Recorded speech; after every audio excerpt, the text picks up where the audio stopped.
كذبت عاد المرسلين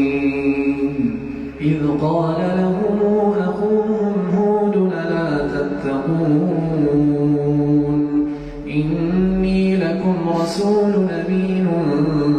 فاتقوا الله وأطيعون وما أسألكم عليه من أجر إن أجري إلا على رب العالمين أتبنون بكل ريع آية تعبثون وتتخذون مصانع لعلكم تخلدون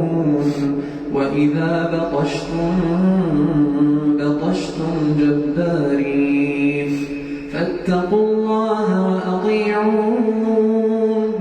واتقوا الذي أمدكم بما تعلمون أمدكم بأنعام وبنين وجنات وعيون إني أخاف عليكم عذاب يوم عظيم قالوا سواء علينا أوعظت أم لم تكن من الواعظين إن هذا إلا خلق الأولين وما نحن بمعذبين فكذبوه فأهلكناهم